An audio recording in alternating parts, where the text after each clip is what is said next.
Silahkan boleh dibuka webcam-nya ya.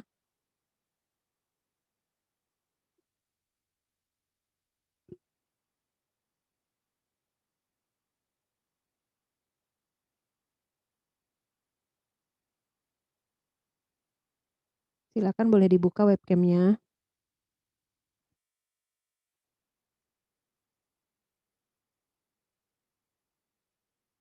Oke, kita mulai saja pertemuan pasca UTS ya, mata kuliah IMK, pertemuan 8. Assalamualaikum warahmatullahi wabarakatuh semuanya. Waalaikumsalam warahmatullahi wabarakatuh. Gimana puasanya, lancar, masih berpuasa hingga hari ini? Masih Bu, Masih ya?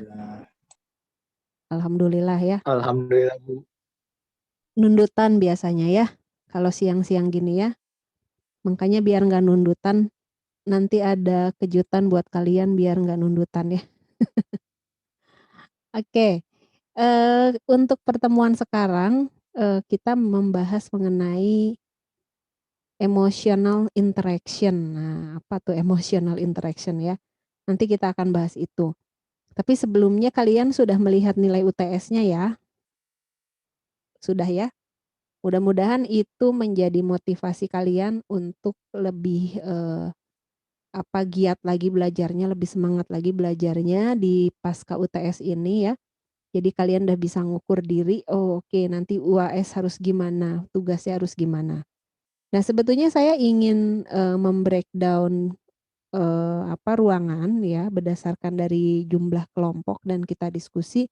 Tapi saya juga ingin mengadakan aktivitas ini. Jadi kayaknya breakout room-nya mungkin minggu depan aja kali ya. Nah sekarang saya ingin memberikan aktivitas ini supaya kita nggak ngantuk gitu ya. Nanti ada di mission of the day ya. Jadi kayak gimana? Oke, saya akan share screen dulu. Biasanya kan kita kuliah begini ya, pakai slide ya.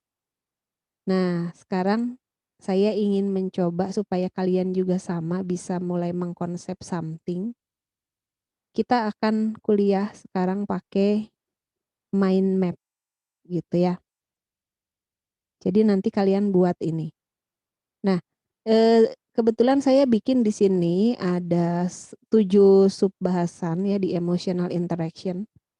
Dan saya sudah buat satu mind map-nya, sisanya kalian teruskan gitu. Jadi supaya nggak pasif ya, supaya semuanya aktif dan belajar dengan menggunakan mind map ini lebih lebih nempel biasanya ya, lebih enak ya. Jadi nanti pada saat kalian baca ulang udah inilah sudah termapping dengan baik gitu ya.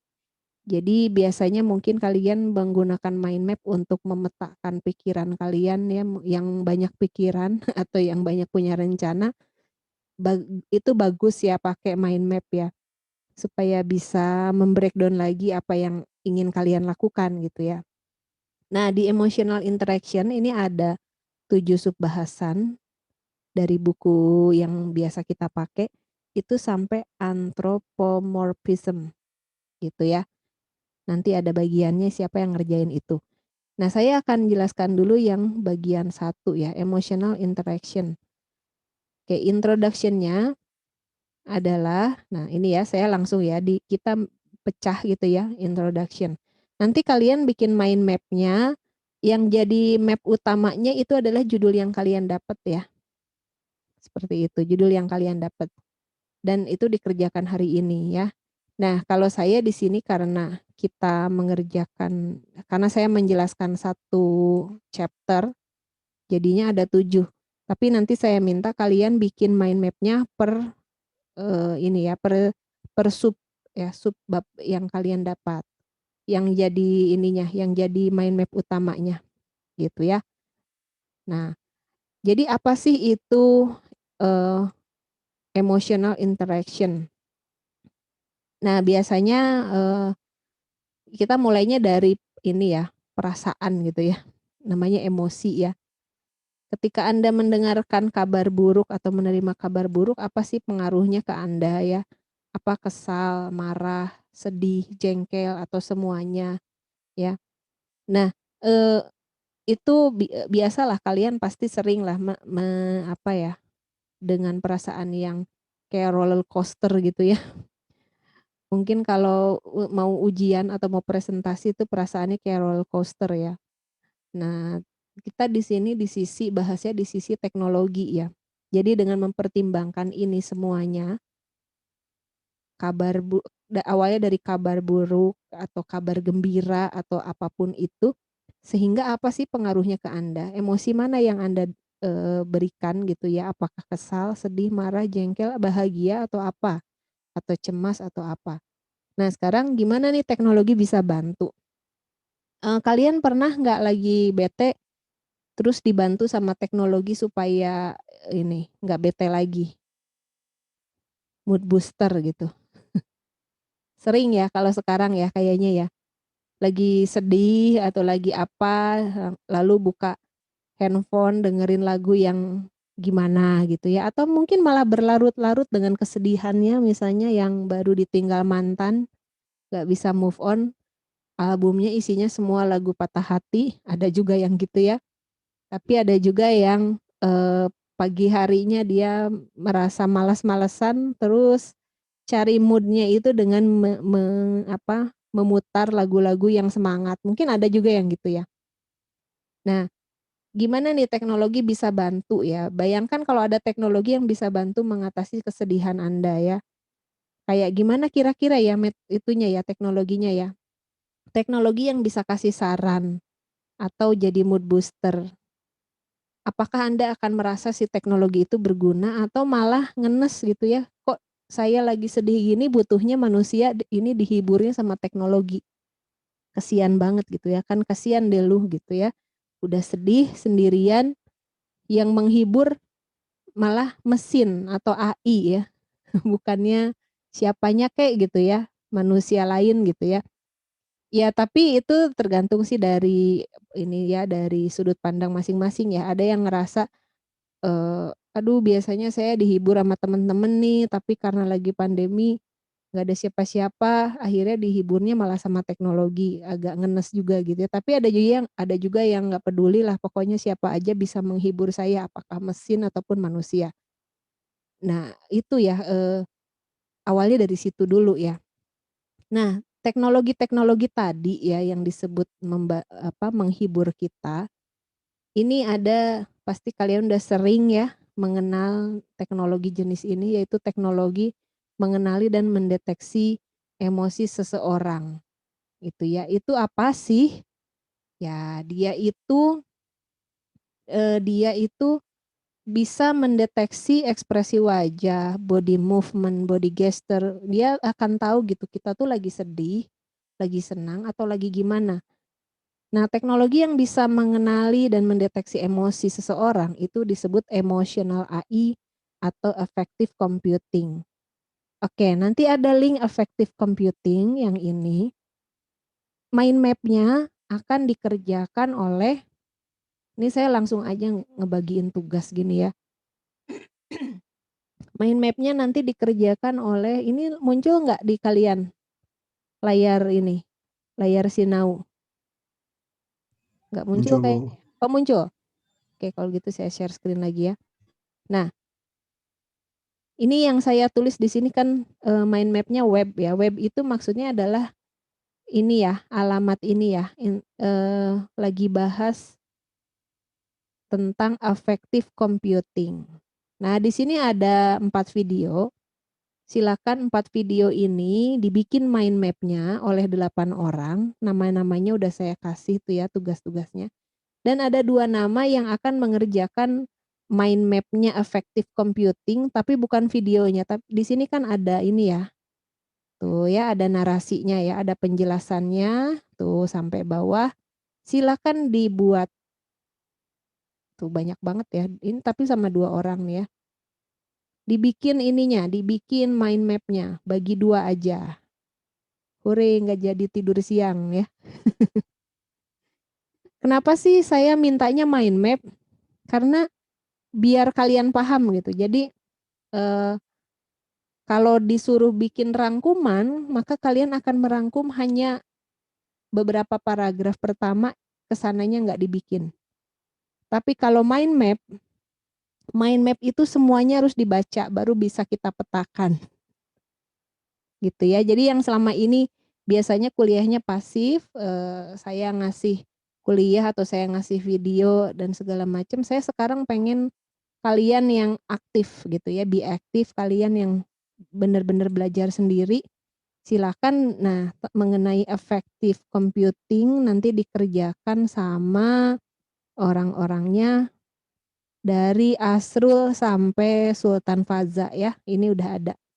Silakan dibuat mind map-nya ya, Asrul, Fikri, Rizky, Randy, Raihan, Alfian, Kesya, Risna, Agil, Sandy, Sultan Faza.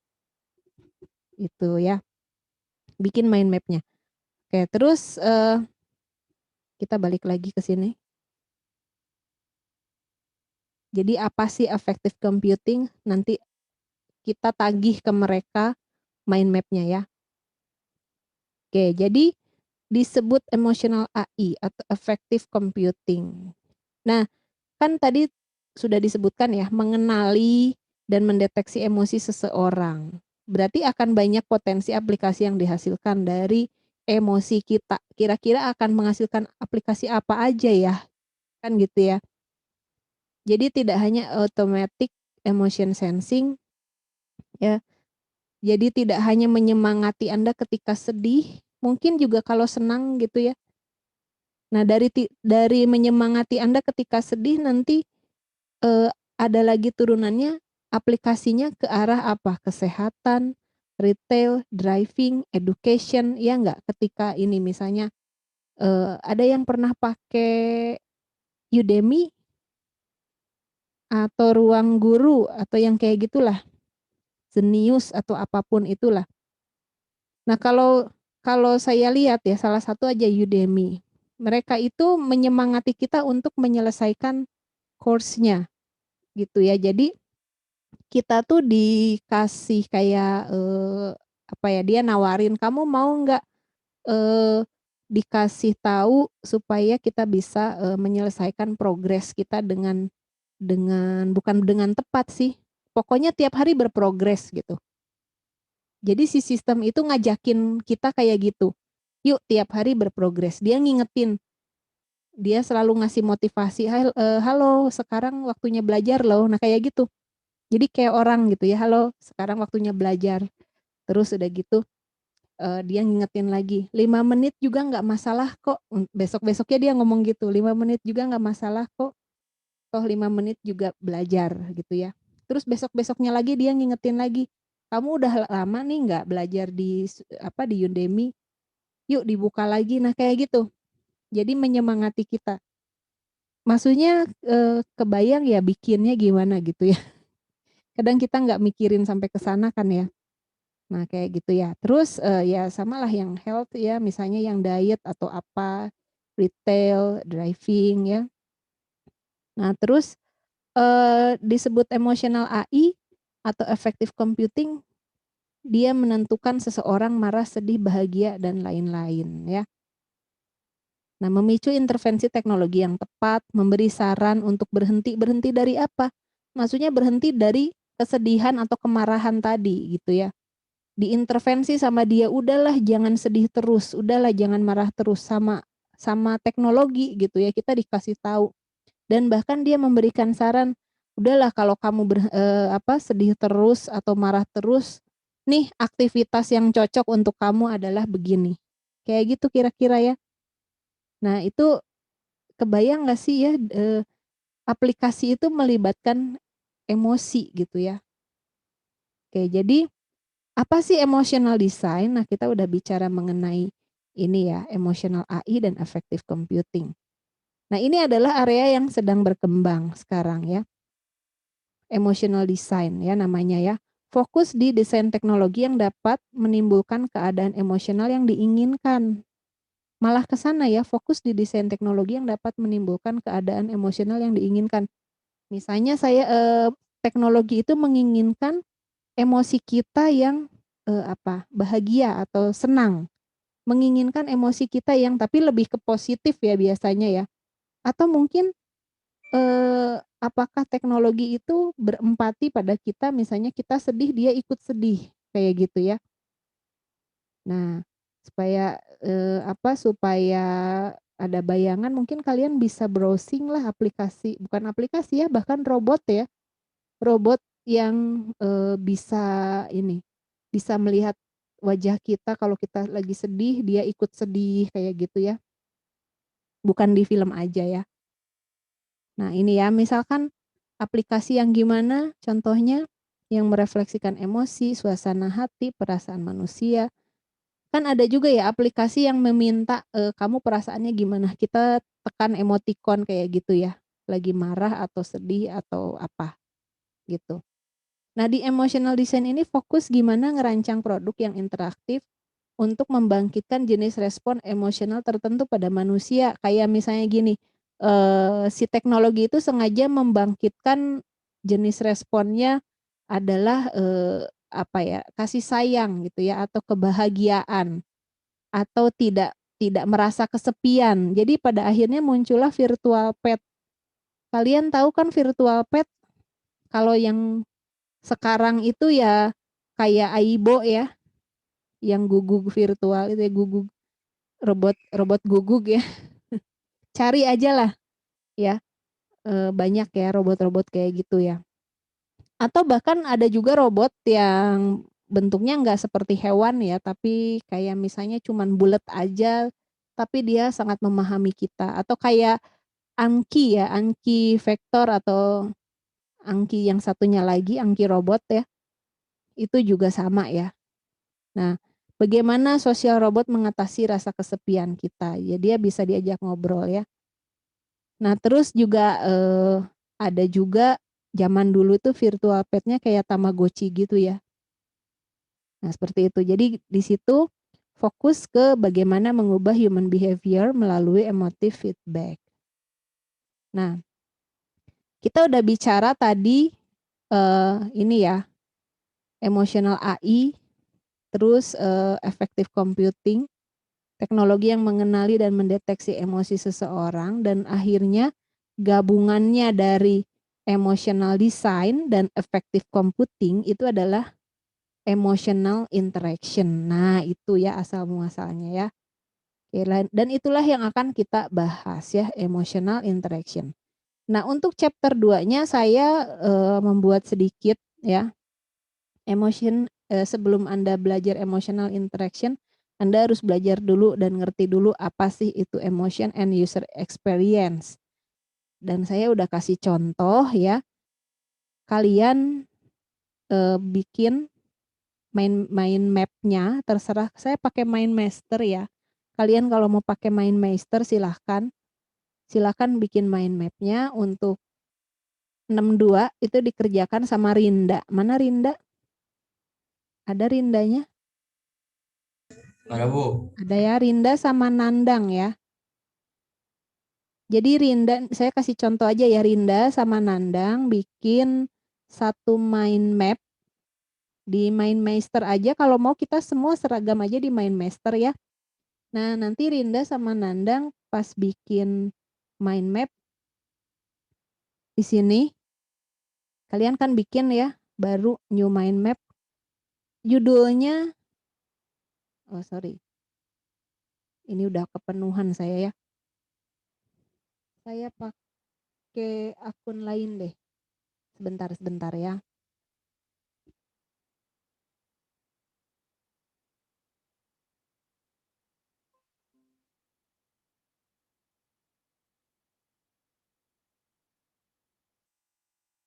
Ini ya,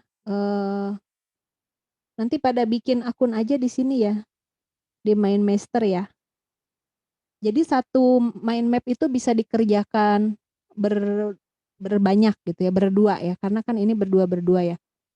Oke, saya akan contohkan aja nih, Rinda sama Nandang ya, kelompok yang 62. Kalian bagi-bagi tugas aja, terus yang jadi mind map utamanya itu adalah, oke, kalian dapat dari mana materinya? kalian cari nanti di sini. Nih ya, klik aja ini 62 sampai 67 ini dapatnya di sini ya. Di PDF ini emotional interaction. Oke, kita lihat ya emotional interaction-nya ini kan filenya ya. Ini adalah dari buku Pris. Nah, 62 dari sini nih, 62 nih.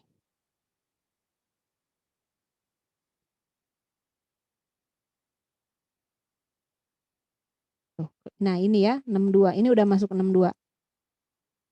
Ini sudah di 62 ya. Emotion and user experience. Nanti Rinda sama Nandang kasih judulnya di Mind Master itu adalah Emotion and User Experience. Kalian bikin di sini map baru, new mind map. Waduh, udah penuh lagi nih. Punya saya penuh. Soalnya satu akun cuman maksimal gratisnya 3 ya. Nah, ini ya. Kasih judulnya tadi ya. Apa tadi namanya? Rinda masih ingat? Ayo, apa namanya? Lupa Bu, nggak lihat Bu. Kamu malaweng ah. Nih judulnya ya. Emotion and the User Experience.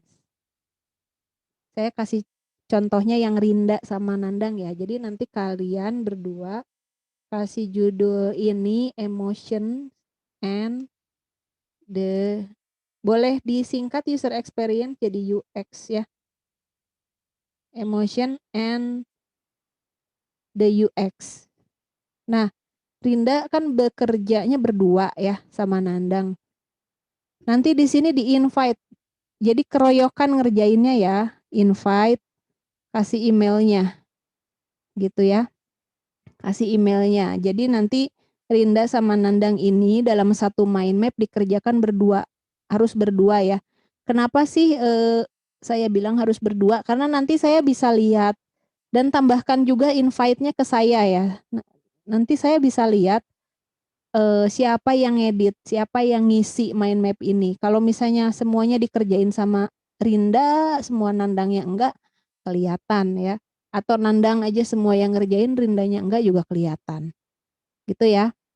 Nah, linknya nanti dikasih ke saya yaitu berupa pengumpulan tugas. Jadi link mind map-nya disetorkan di Mission of the Day 8. Itu ya, ada pertanyaan sampai sini?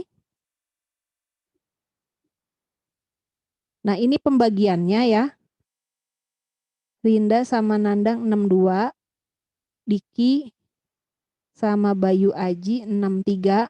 Lihatnya di sini ya, 62, lalu di sini nanti ada 63. Nih ya, expressive interfaces and emotional design. Itu bagiannya Diki dan Bayu Aji dan seterusnya sampai 67. Oke, jadi satu mind map dikerjakan berdua ya. Saya benar-benar random ini berdasarkan NIM, urutan NIM, berdasarkan data yang ada di UTS aja saya ambil ya. Berarti ada 22 mahasiswa nih. Saya ambil dari sini terus saya urutkan di sini 2222 ya. Oke, ada pertanyaan? Nah, untuk yang Asrul sampai Sultan Faza itu sumbernya ada di web ini ya. Effective Computing. Asrul sama Fikri video 1 karena di sini ada video ya. Nih, video ini tolong dibikin ini ya. Dibikin mind map-nya. Ayo belajar bahasa Inggris ya. Dibikin mind map-nya. Satu video dikerjakan berdua. Soalnya ini ada 14 menit. Ya. Video 2 sama Rizky dan Randy. Ini video 2-nya yang ini ya. Lalu ini video 3. Video 3-nya sama Alfian dan Kesha. Video 4-nya sama, ini ada 4 video ya. Video 4-nya sama Risna dan Agil. Sandy sama Sultan bagian webnya.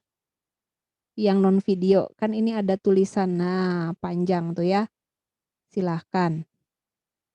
Gitu, yang lainnya ngerjakan buku yang dari PRIS ini ya.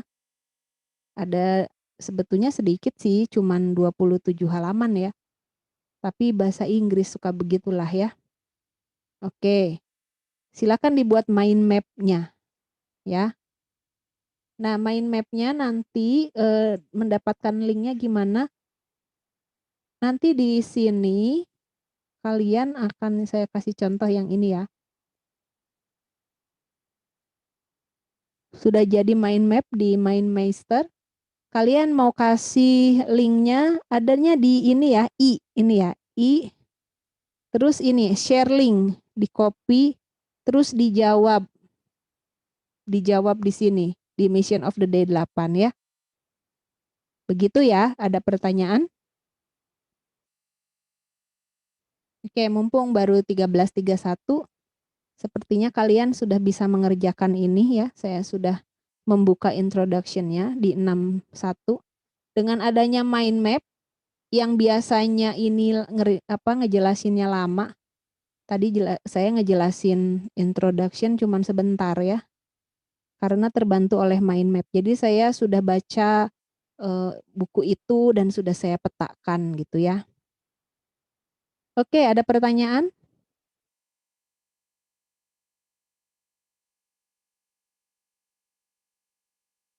Bisa ya? Baik, saya bukannya nge-endorse MindMeister ya. Silahkan nanti kalian bikin akun MindMeister, mungkin mereka akan kaget kenapa hari ini ada 22 mahasiswa mendaftar ya. Kalau ada yang udah punya ya dipakai aja. Gratisnya itu 3 map ya.